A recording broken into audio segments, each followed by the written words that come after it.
Olá, tudo bem com você? Esse é o vídeo número 9 da série A Profecia, o que está acontecendo com o nosso mundo. Nos vídeos anteriores analisamos aí algumas profecias de Daniel. No vídeo anterior, no último vídeo, nós analisamos agora a primeira profecia da série que teremos aqui sobre o Apocalipse, Apocalipse 11, a besta que sobe do abismo. Vimos ali quando nasce realmente um poder perseguidor, um poder opressor, ideologias nefandas, que vão contra realmente o cristianismo bíblico. E vimos que essa ideologia acaba sendo superada nos últimos dias e a besta do mar, nós vamos estudar no próximo vídeo, ela acaba voltando a ter um protagonismo importante nos últimos dias. Espero que você possa assistir aos vídeos anteriores, especialmente esse último vídeo a que me referi, sobre o capítulo 11 do Apocalipse. Neste vídeo vamos dar prosseguimento e analisar o capítulo 12 desse livro. Quero mais uma vez recomendar a você este livro aqui, Uma Nova Era Segundo as Profecias do Apocalipse, de Mervyn Maxwell, um estudioso, um teólogo, um historiador. É um livro da Casa Publicadora Brasileira que nos ajuda muito na compreensão desses temas que estamos estudando. Como é uma série breve, com vídeos também curtos, eu repito, não dá para a gente estudar tudo aqui sobre as profecias bíblicas, não temos condições de analisar todas as profecias de Daniel, tampouco as de Apocalipse. Por isso, eu quero convidar você a estudar mais, a se aprofundar nesses temas e também conferir os materiais de apoio que eu tenho colocado sempre aqui na descrição de cada vídeo. Eu coloco aqui links para textos e outros vídeos que podem lhe ajudar a aprofundar a compreensão desses temas, tá bom? Olha só, assim como nas visões de Daniel capítulos 2, 7, 8, 9, esses a gente já viu aqui na nossa série, e 10 a 12 cobrem o mesmo período histórico e cada profecia acrescenta informação à visão anterior, é aquela questão da repetição e ampliação, que nós já vimos também.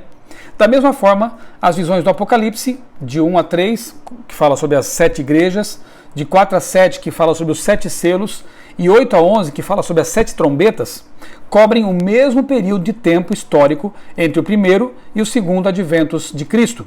Entender essa estrutura de recapitulação do Apocalipse é fundamental para compreender as profecias. Eu já disse que nos traz segurança compreender realmente essa estrutura que tem que ver com o historicismo, né, essa interpretação adequada adotada por adventistas e por protestantes também, que geralmente faz assim: começa com o tempo do profeta e avança até o fim, até a volta de Jesus. No caso de João, semelhantemente ao de Daniel, começa no tempo de João, no século I, lá da era cristã, e avança até a volta de Jesus. Então, isso é importante saber e frisar porque de 1 a 3, as igrejas, os selos e as trombetas, lá de 8 a 11, elas se referem ao mesmo período histórico. Eu não posso, por exemplo, como eu não podia pegar lá os animais de Daniel 7 e jogá-los para o futuro, violando assim a compreensão do capítulo 2, do capítulo 8, também não posso pegar os animais de capítulo 8, como o cordeiro, o carneiro, por exemplo, que eu disse que alguns na época associaram com o derrubamento das torres gêmeas, né? Aliás, eu quero fazer uma propaganda aqui para você, vou deixar na descrição desse vídeo uma palestra que eu apresentei recentemente sobre essa questão aí do mundo, novo mundo pós 11 de setembro e pós-coronavírus. Quero convidar você a assistir, tá bom? Bem, alguns extraíram do contexto aquele carneiro e aplicaram as torres gêmeas de forma absurda. Por que cometem esses absurdos escatológicos? Porque extraem as coisas do contexto e ignoram esse paralelismo, que é uma segurança que Deus colocou nas profecias. Então, assim como os animais lá de Daniel 2, a estátua de Daniel 2, os animais de Daniel 7, 8 e 9, eles estão ali interrelacionados, são símbolos diferentes para uma mesma sequência histórica. Aqui no Apocalipse não é diferente. Então, os 7 selos, as 7 igrejas e as 7 trombetas são profecias que têm que ver com o desenrolar da história. Isso é o historicismo. E aí encontramos segurança. Aqui nesse livro do Dr. Maxwell, tem um diagrama de Kenneth Strand. Eu quero convidar você, se você puder depois, a conferir o diagrama que está aqui nesse livro, que compara realmente as profecias e nos dá essa segurança de que realmente o paralelismo encontrado em Daniel também se verifica aqui no livro do Apocalipse. Outra coisa interessante de a gente destacar é que Apocalipse é o livro dos contrastes. Nós temos ali o dragão e o cordeiro, nós temos o trono de Deus e o trono de Satanás, nós temos uma mulher virtuosa aqui no capítulo 12, que vamos ver hoje, uma mulher prostituta no capítulo 17, nós temos o selo de Deus e a marca da besta, enfim, contrastes. O tempo todo Apocalipse trabalha com isso. E é importante também a gente levar isso em consideração quando estudamos o Apocalipse. E neste vídeo, então, como eu disse, nós vamos estudar o dragão perseguindo a mulher. Mulher em profecia, nós entendemos isso e já mencionamos isso aqui também, representa a igreja. O dragão, obviamente, como já vimos, também representa Satanás. Então, é a perseguição que Satanás traz contra a igreja de Deus ao longo da história, num período histórico aí que nós vamos analisar ao ler esse texto aqui.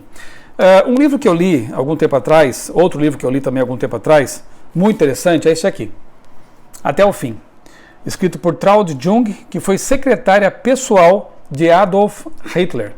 Aqui ela fala do seu arrependimento, né, de como ela compreendeu realmente tudo o que havia acontecido, e ela conta algumas cenas, alguns casos bem interessantes aqui nesse diário, né, os últimos dias de Hitler contados por sua secretária. O que me interessa especialmente aqui é a página 104, o que ela conta. Olha só que interessante. Hitler não tinha qualquer ligação religiosa.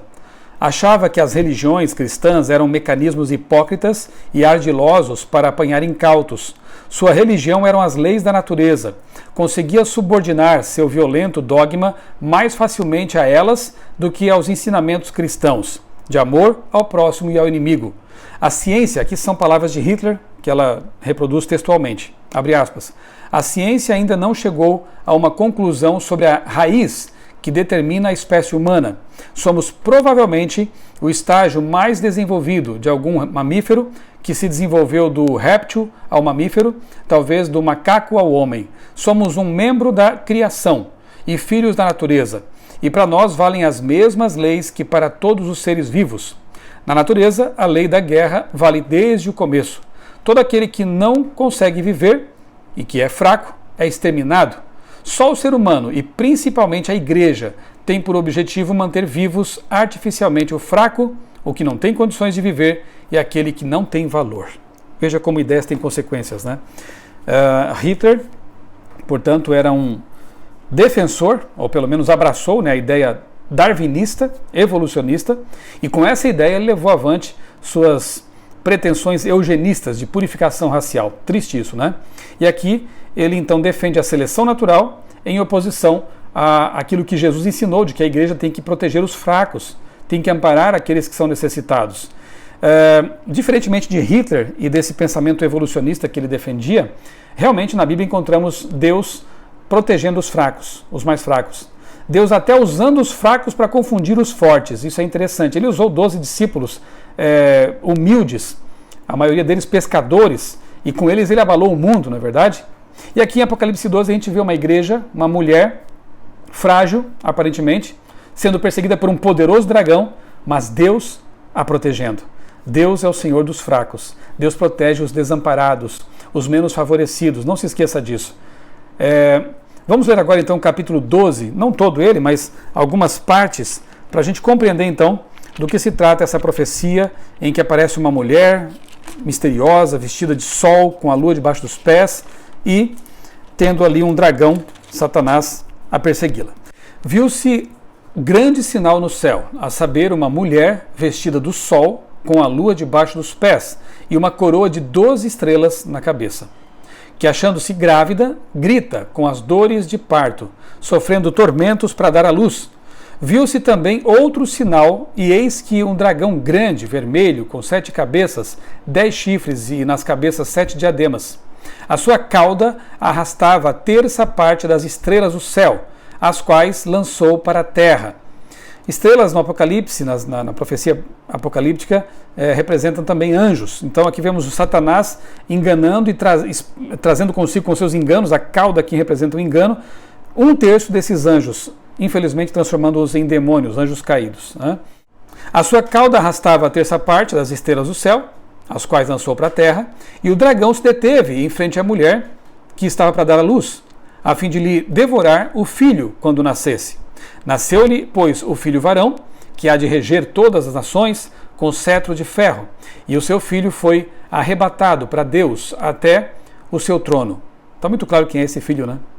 A mulher, porém, fugiu para o deserto, onde lhe havia Deus preparado lugar para que nele a sustentassem durante 1260 dias. Você se lembra que um dos nossos primeiros estudos aqui na série, dizia a respeito a Gênesis capítulo 3, verso 15, a primeira profecia messiânica na Bíblia, aquela que anunciava justamente que da mulher, da igreja, nasceria o prometido, a descendência dela, Jesus Cristo. Esse texto aqui faz conexão direta com aquele lá de Gênesis. E eu vou nesse momento convidar aqui meu amigo, pastor Vanderlei Dornelles, que é professor de teologia no UNASP e também tem um doutorado em comunicação e um doutorado em ciências da religião. Ele vai agora explicar para a gente um pouquinho mais essa conexão que há entre Apocalipse 12 e Gênesis 3, verso 15. Olá, amigos. Apocalipse 12 traz uma das visões mais fascinantes do livro. Ela retrata uma mulher com dores de parto para dar à luz, e a mulher é perseguida pelo dragão, que é descrito em muitos detalhes. Ele é vermelho, ele tem 7 cabeças, 10 chifres, e ele arrasta a terça parte das estrelas do céu com a sua cauda. O dragão persegue a mulher, porém o filho da mulher, quando nasce, derrota o dragão. Então o foco desta visão está na luta de Miguel, que é o filho da mulher, contra o dragão, que também é a antiga serpente que se chama Diabo e Satanás. Neste conflito, toma lugar não só o Messias, que é chamado de Miguel, filho da mulher, contra o dragão, mas também os anjos de Miguel contra os anjos do dragão. Este episódio da visão, que está nos versículos 7 em diante, Apocalipse 12, 7 em diante, está diretamente relacionado com a encarnação, o ministério, a morte e a ressurreição de Cristo. Através deste ministério e de sua morte na cruz e da ressurreição, Jesus de fato venceu o diabo. E em João 12, versículo 31, o próprio Jesus diz que quando ele se aproxima da cruz, está chegando a hora de ser expulso o príncipe deste mundo. Então, embora muitas pessoas pensem que Apocalipse 12, 7 em diante trata da queda de Lúcifer no céu antes do pecado aqui na terra, de fato esta visão está centralizada no ministério terrestre de Jesus, quando ele, como Messias, veio para derrotar o dragão. A derrota do dragão resulta na consumação do plano da salvação, da promessa messiânica do Messias que vem para libertar o planeta Terra do domínio do pecado. Esta visão é um desdobramento da fala de Deus em Gênesis 3,15. Lá os personagens são os mesmos. Tem a mulher, tem a serpente, há uma inimizade, ou haverá uma inimizade entre a mulher e a serpente, e o descendente da mulher, diz o texto, ferirá a cabeça da serpente. Muito bem, então Apocalipse 12 desdobra esse texto de Gênesis 3,15 no contexto da vitória de Miguel sobre o dragão. Após a sua morte e ressurreição, Jesus ascendeu ao céu e foi entronizado na glória. Com esta entronização, ele recebe poder e autoridade para consumar o plano da salvação. Então, Apocalipse 12 pode ser considerado como sendo uma atualização de Gênesis 3,15, da promessa original que trata com o grande conflito entre o dragão e a mulher. A mulher representa a comunidade do Messias, e o dragão persegue a mulher ao longo da história. Ele tenta impedir o nascimento do filho, porém ele não é suficiente para isto. O filho nasce e o filho derrota a serpente. E o plano da salvação, portanto, pode ser consumado, e o será por ocasião da segunda vinda de Cristo.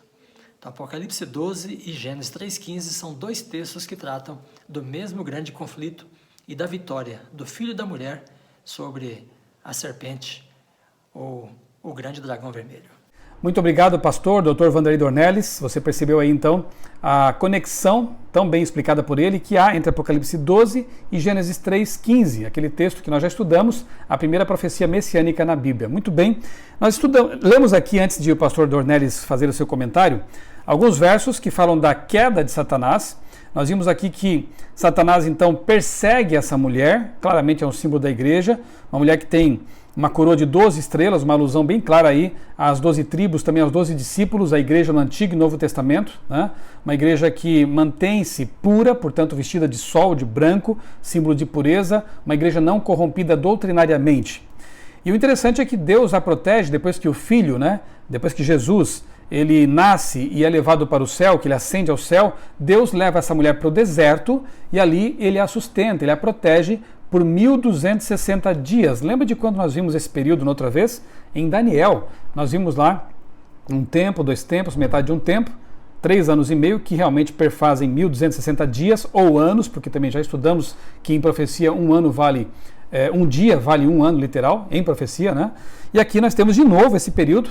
No próximo capítulo 13, veremos 42 meses, que também tem que ver com esse mesmo período. Ou seja, é um tempo de perseguição, em que a igreja oficial, que estava sendo agora sustentada pelo Império, recebeu seu poder do Império Romano e infelizmente se perverteu, se corrompeu doutrinariamente. Essa igreja opressora estava perseguindo a igreja de Deus fiel à palavra aqui durante 1260 anos, de 538 a 1798. Já vimos isso também quando Justiniano assina um decreto que permite a essa igreja oficial, essa igreja romana, perseguir, matar, prender aqueles que ela considerasse como hereges. E em 1798, esse período de perseguição, de supremacia dessa igreja romana termina quando Berthier, um general de Napoleão, prende o Papa Pio VI, e parece então que haveria realmente tinha se decretado o fim dessa instituição, coisa que não acontece, como veremos no capítulo 13, no próximo vídeo.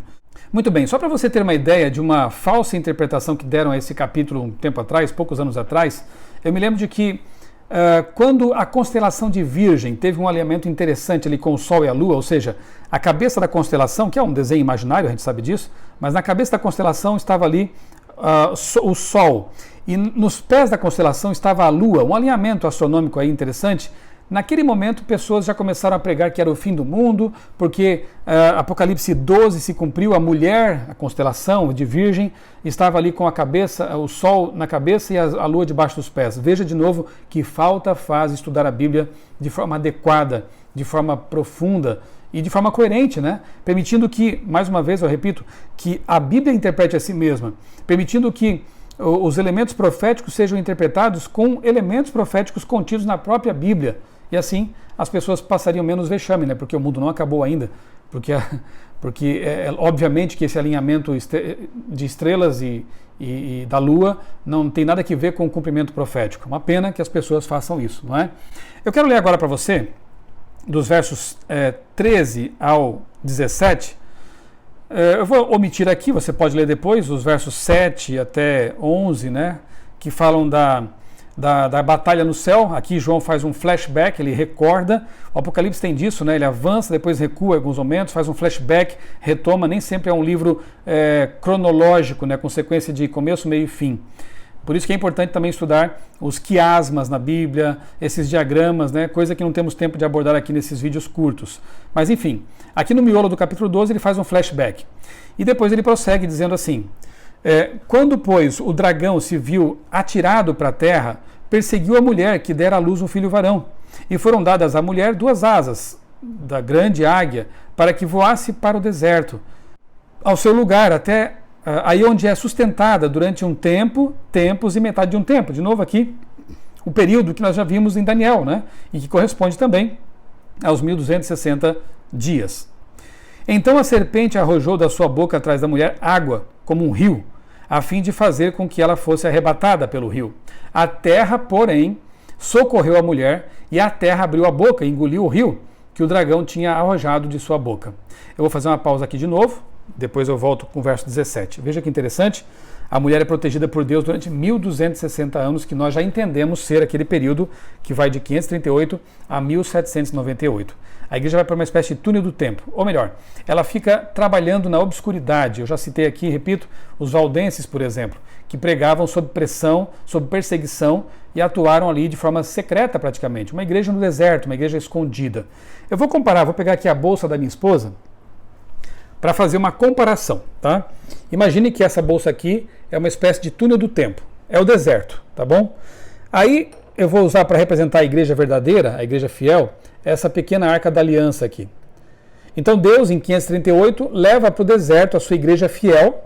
Então ela vai entrar no deserto, nesse túnel do tempo, e vai ficar ali oculta, trabalhando oculta, né? Por isso que no Apocalipse 11, que nós já estudamos, as testemunhas, a Bíblia, o Novo, o Antigo e o Novo Testamentos, pregam vestidos de pano de saco, humilhadas, perseguidas, né? Veja a conexão que há também entre as profecias aí.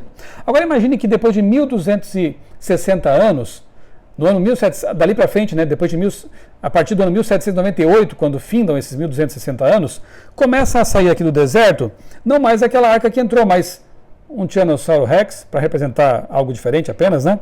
Sai aqui desse deserto, quem sabe uma